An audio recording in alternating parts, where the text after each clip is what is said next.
আসসালামু আলাইকুম প্রিয় দর্শক, আপনাদের সকলকে আমন্ত্রণ জানাচ্ছি অন্য মঞ্চের আলাপ চাই। অস্থির সময় বাংলাদেশের রাজনীতিতে প্রতিদিন অভিনব বিভিন্ন রকম ঘটনা আসে, তা নিয়ে ছোটখাটো বিশ্লেষণ করি আমার দৃষ্টিকোণ থেকে। ডক্টর মোহাম্মদ ইউনূসের যে নিয়োগকর্তারা অর্থাৎ তার মালিক যারা, সেই মালিকরা একটা দল খুলেছিল, দলটার নাম এনসিপি, ন্যাশনাল সিটিজেন পার্টি।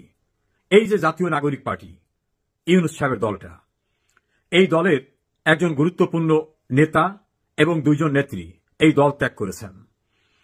দুজন সামরিক কর্মকর্তারাও দল ত্যাগ করেছেন। তাদেরকে বাংলাদেশের অত্যন্ত জনপ্রিয় একটা পোর্টাল জিজ্ঞেস করেছে, আপনারা এনসিপিকে নিয়ে অনেক আশার কথা শুনিয়েছিলেন, নতুন বন্দোবস্ত নতুন ব্যবস্থা করবেন, তা এখন এনসিপি ছেড়ে চলে যাচ্ছেন কেন? তারা প্রথমে জবাবটা দিয়ে বলছে, এনসিপি শেষ, এর জানাজাটা পড়ার অপেক্ষায় আছি। এনসিপির জানাজা পড়তে চায়, অর্থাৎ এনসিপিকে কবরে ঢুকিয়ে শেষ করে দিতে চায়। কি কারণে তার ব্যাখ্যায় বলছেন যে আমাদেরকে একটা স্বপ্ন দেখানো হয়েছিল, আওয়ামী লীগ, বিএনপি, জাতীয় পার্টি বা প্রচলিত ধারা রাজনৈতিক দলের বাইরে গিয়ে নতুন একটি সমাজ ব্যবস্থা কায়েম করা হবে, যেখানে শোষণ, বঞ্চনা, বৈষম্য থাকবে না, পরদেশের তল্পি বাহকী রাজনীতি থাকবে না। এটা হবে সম্পূর্ণরূপে নতুন একটা বাংলাদেশ। সেই স্বপ্নের ছুরিবে তারা একটা হ্যাভেনে পৌঁছে যাওয়ার মতো চিন্তা ভাবনা করছিলেন। সেই স্বপ্নে তারা মুগ্ধ হয়েছিলেন। পরবর্তীতে তারা দেখলেন যে এই স্বপ্ন টপ্ন কিছু না, মূল স্বপ্ন হচ্ছে একজন ব্যক্তি বড় একটি দেশ, সেই জন্য বিশাল ফান্ডের টাকা পেয়েছেন, দীর্ঘদিন যাবৎ ওই টাকা বিভিন্ন জায়গায় ব্যবহার করেছেন, তার ভিতরে ছাত্রদেরকে একটা ফ্রন্টকে ব্যবহার করতে পেরেছেন এক এক সময় এক একটা ইস্যু ধরে।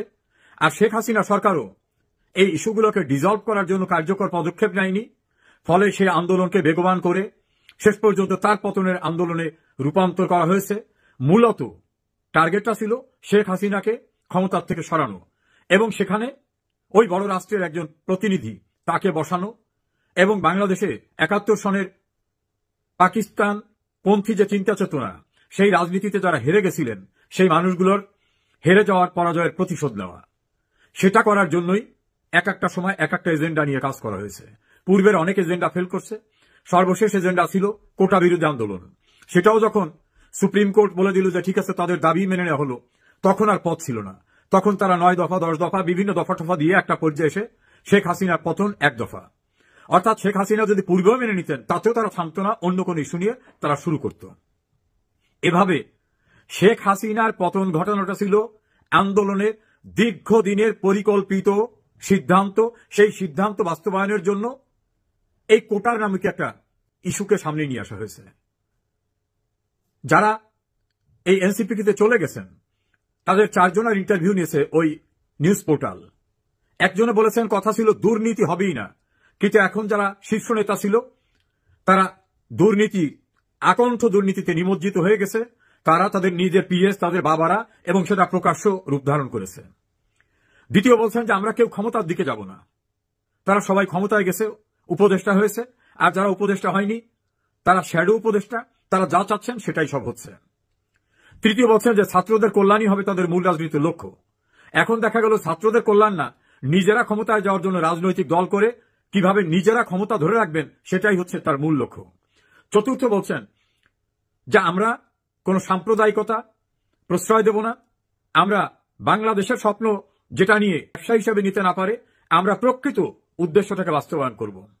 এখন দেখা গেল না, তারা ৭১কে ভুলিয়ে দিয়ে রিসেট বাটন নতুন করে একটা জঙ্গি রাষ্ট্র বা সাম্প্রদায়িক রাষ্ট্রে পরিণত করতে চায় এবং যারা ৩০ লাখ মানুষকে হত্যা করেছে, 2 লক্ষ মা-বোনের সম্ভ্রম নিয়েছে, তাদের সঙ্গে হরিহর আত্মার সম্পর্ক করে ফেলছে। আর যে দেশটা বাংলাদেশের স্বাধীনতার সময় সবচেয়ে বড় বিরোধিতার জন্য স্প্লিট পাঠিয়েছিল, তাদের পরামর্শেই এখন চলছে। এই সকল ঘটনা অনুধাবন করতে পেরে তাদের এক নেতৃত্ব বলছেন যে চাঁদাবাজির পরিকল্পনা হয় মন্ত্রীপাড়ায়, একেবারে এলাকার নামটা বলেছেন, যেদের শিকড় অনেক গভীরে। এ কারণে তারা দল ছেড়ে চলে গেছেন। ইন্টারভিউতে তারা বলছেন এ পর্যন্ত উল্লেখযোগ্য 226 জন 226 ঢাকা এবং ঢাকার বাইরের নেতারা দল ছেড়ে চলে গেছে। কেউ কেউ আলাদা ফোরাম তৈরি করছে, কেউ বৈষম্য বিরোধী ছাত্র আন্দোলনের নামে এখন ব্যানার ধরে রাখছেন, কেউ নতুন একটি ছাত্র সংগঠন বাকসাস, বাংলাদেশ গণতান্ত্রিক ছাত্র সংসদ নামে করে ডাকসুতে ইলেকশন করে ভয়াবহ পরাজয়ের শিকারে পরিণত হয়েছেন। কেউ আবার গিয়ে উমা মাথা বাইরে সবাই ছিন্ন বিচ্ছিন্ন হয়ে গেছেন।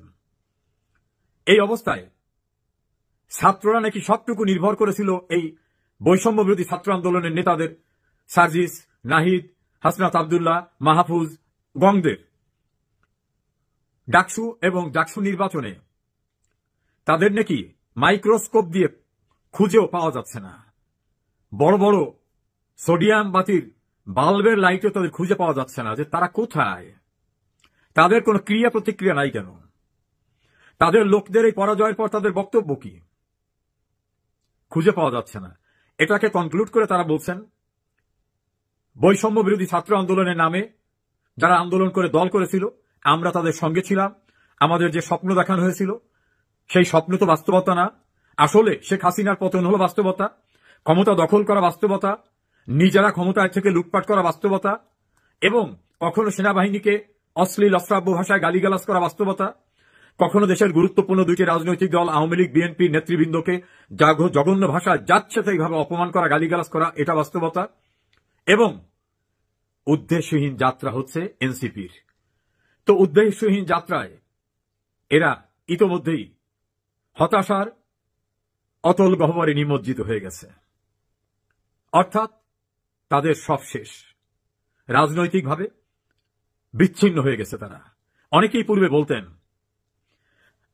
বিএনপি নেতা অ্যাডভোকেট ফজলুর রহমান যিনি বীর মুক্তিযোদ্ধা তিনি বলেছিলেন এরা পুলিশ ছাড়া গ্রামের বাড়িতেও যেতে পারবে না। সাংবাদিক মাসুদ কামাল একই কথা বলছিলেন, সাংবাদিক মঞ্জুর আলম পান্না একই কথা বলছিলেন, তৃতীয় মাত্রা খ্যাত জিল্লুর রহমান একই কথা বলছিলেন।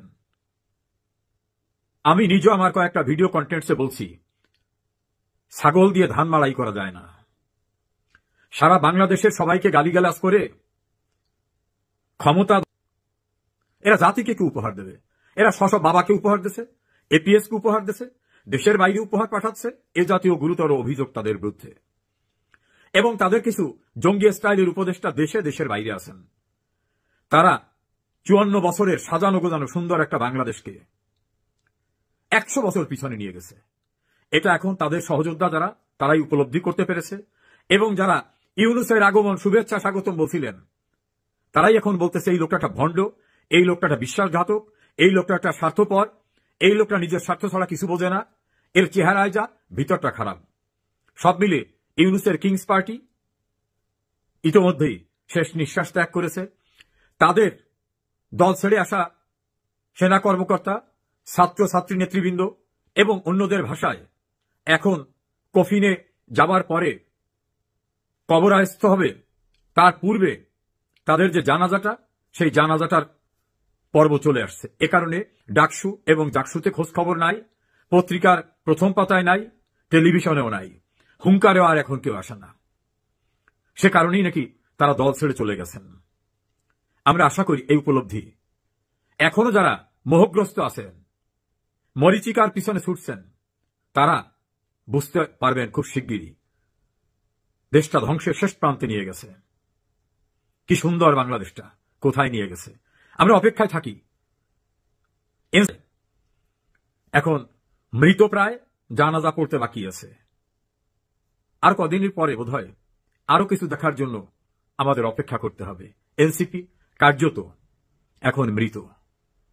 যতক্ষণ ক্ষমতায় বসা আছে, গাড়িতে ফ্ল্যাগ আছে, পুলিশ, র্যাব, আর্মি, বিজিবি আছে, ততক্ষণ মৃতপ্রায় রোগীকে যখন কোরামিন ইনজেকশন দেয়, স্যালাইন দেয়, তখন বলে ফ্লাকচুয়েটিং অবস্থা আছে, উঠতেছে নামতেছে, এই অবস্থায় আছে। যে মুহূর্তে স্যালাইন খুলে দেবে, লাইফ সাপোর্টের মাস্ক খুলে দেবে, সেই মুহূর্তে শেষ। এনসিপি এখন ক্ষমতায় ভর করে, এবং এনসিপির সঙ্গে যারা জঙ্গি আন্দোলনে ছিলেন তাদের বোধহয় এখন লাস্ট স্যালাইন অথবা কোরামিন ইনজেকশন দিয়ে যেমন শেষ রক্ষার চেষ্টা করা হয়, সেই লাইফ সাপোর্টে বোধহয় আছে। সাপোর্ট যে কোনো সময় খুলে যাবে। আর তাদের উপর ভর করে যারা দেশ দখল করে ফেলছিলেন, রাস্তাঘাট, হাট বাজার, তাদেরও ভয়ঙ্কর পরিণতি অতি সম্প্রতি ডাকসু এবং জাকসুতে দৃশ্যমান হয়েছে। খুব শিগগিরই আরো ভয়ঙ্কর পরিণতি দেখতে পারবেন, অপেক্ষা করুন। অনেকেরই জানাজার জন্য, রাজনৈতিক জানাজার জন্য আমাদের বেশি দিন অপেক্ষা করতে হবে না বোধহয়। আমি বারবার বলি না যে কিলে কা দরওয়াজা अंदर से खुला होता है। দুর্গের দরজা ভেতর দিয়ে না খুললে রোমও মানে এ হতো না, অধিকার হতো না। আজকে এই প্রসঙ্গ এই কারণেই আনছি যে আমি বরাবর যেটা বলে থাকি, আওয়ামী লীগের মধ্যে আওয়ামী লীগের শত্রু লুকিয়ে আছে। তার উৎকৃষ্ট উদাহরণ আমি একটা গতকালকে পেলাম। সে শামসুন নাহার, এক মহিলা, তিনি জুলাই আগস্টে মানে কুত্তার দল ছাগলের দল যা পেরেছেন আওয়ামী লীগকে সমস্ত কিছু বলেছেন। সেটা আমি তখন বলেছিলাম একজন মহিলা হিসেবে তার মুখ থেকে কি করে এই সমস্ত কথা বেরোয়। গতকালকে আমি স্তম্ভিত হয়ে গেলাম যে আওয়ামী লীগের পেজ থেকে লাইভ হচ্ছে এবং সেই মহিলা সেখানে বসে ডাকসু নির্বাচন নিয়ে কথা বলছেন। তা আওয়ামী লীগের পেজে দায়িত্বে যারা রয়েছেন তারাই হচ্ছেন আওয়ামী লীগের শত্রু।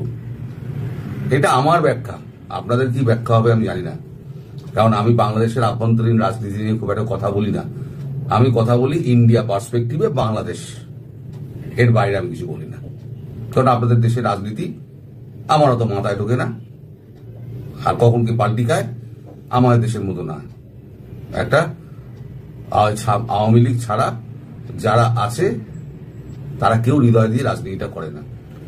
তো যাই হোক, এই যে আওয়ামী লীগের ভেতরে যে শত্রুগুলো রয়েছে যারা ফেসবুক কন্ট্রোল করছে, আমার তাদের কাছে একটা প্রশ্ন, ভাই আমি যদি বিদেশে থেকে শেখ হাসিনাকে ভালোবেসে, বঙ্গবন্ধুকে ভালোবেসে, আমি যদি এই 13টা মাস গালমন্দ খেয়ে লড়াই করতে পারি এবং একদিনও এত ধমক খাওয়া সত্ত্বেও, এত হুমকি আসা সত্ত্বেও, এত আমাকে ব্লক করে দেওয়া, এত কিছু আমাকে মানে দাবিয়ে রাখানোর যে যত রকম চেষ্টা প্রচেষ্টা আছে, ইউটিউবে আমার নামে রিপোর্ট করে এত কিছু করা সত্ত্বেও আমাকে দাবিয়ে রাখা গেল না। কিন্তু আপনারা কিসের স্বার্থে, এটা আমার প্রশ্ন, কিসের স্বার্থে আপনারা এই মহিলাকে আপনাদের ফেসবুক পেজ লাইভ, আপনাদের কাছে যারা ছাত্রলীগের পেজটা চালান, তাহলে কি দাঁড়ালো আমার যে কথাটা, কিলে কা দরওয়াজা अंदर से खुला होता है, মানে বাইরের শত্রুকে আপনারা আবার ঘরে ডেকে আনছেন। আপনাদের শিক্ষা কোনোদিনও হবে না, হয়তো আবার সবকিছু ঠিকঠাক হয়ে যাবে, কিন্তু আপনাদের জন্য, আপনাদের কিছু সংখ্যক লোকের জন্য তখন এই বিদেশে যারা বসে আছে তারা ওঁত পেতে থাকবে। ওঁত পেতে থেকে তারা আপনাদের আবার অনিষ্ট করার চেষ্টা করবে এবং আবার আপনারা বিপদে পড়বেন। সেই জন্যই আমি বারবার বলি, এই শেষবার ভারতবর্ষ বাংলাদেশের ব্যাপারে একটা নাক গলাচ্ছে, এরপর আর গলাবে না। কারণ ভারতবর্ষ বুঝে গেছে আওয়ামী লীগের যারা রাজনীতি করে এই রাজনীতির লোকেরা ঠিক নয়। কারণ এরা বারবার গন্ডগোল করবে 50 বছর বাদে, আবার বারবার আমাদের ভারতবর্ষের উপরে ডাকবে ভারতবর্ষ ঠিক করুক। তা আমি যখন বলেছিলাম ভারতবর্ষ কি ঠেকা নিয়েছে নাকি যে বারবার আপনারা বিপদে পড়বেন, ভারতবর্ষ এগিয়ে গিয়ে ঠিক করবে? ভারত কেন করলো না? আমি যখন বলেছিলাম তখন আমাকে অনেকে কমেন্টে যাচ্ছে তাই উত্তর দিয়েছেন। আমি সব রেখে দিচ্ছি, একটাও ডিলিট করিনি, লোকে দেখুক, লোকে জানুক। তো এই যে এখন এই যারা বিদেশ থেকে বসা, মানে 32 নম্বর, তার মূর্তি ভাঙা, তার মাথার উপরে চড়ে প্রস্রাব করা, এই সমস্ত আপনারা ভুলে গেলেন। আপনাদের কর্মীদের যারা কুত্তা লীগ বলল আপনারা ভুলে গেলেন, তাদের প্ররোচনায় করেছিল। এই যে শেখ শামসুন নাহার, এই যে মহিলা, এনার সঙ্গে তো ওই ফ্রান্সের ভদ্রলোকের তো খুব আলাপ, মাখো আলাপ। সে সমস্ত খবরও তো আমরা জানি, আপনারাও নিশ্চয়ই জানেন। আমি যখন জানি বিদেশে বসে, আপনারা দেশে বসে জানেন না। কিন্তু আপনারা কিভাবে বুঝে গেলেন তাতে এ নিয়ে আমার মনে যথেষ্ট প্রশ্ন রয়েছে। যাক, সেই প্রশ্নের উত্তর যদি আপনারা আওয়ামী লীগের ওই পেজের যারা দায়িত্বে আছেন তারা যদি পারেন আমার প্রশ্নের উত্তর দিতে, আমাকে আমার মেল আইডিতে লিখে পাঠাবেন। আমি যদি পারি আপনাদের নিশ্চয়ই জবাব দেবো, যদি আপনারা লেখেন, কারণ আমার জবাব তৈরি আছে আপনাদের জন্য। আমাদের মতো দেশপ্রেমিক হতে গেলে আপনাদের 7 জন্ম তপস্যা করতে হবে, বুঝতে পারছেন? সবাই ভালো থাকবেন দর্শক।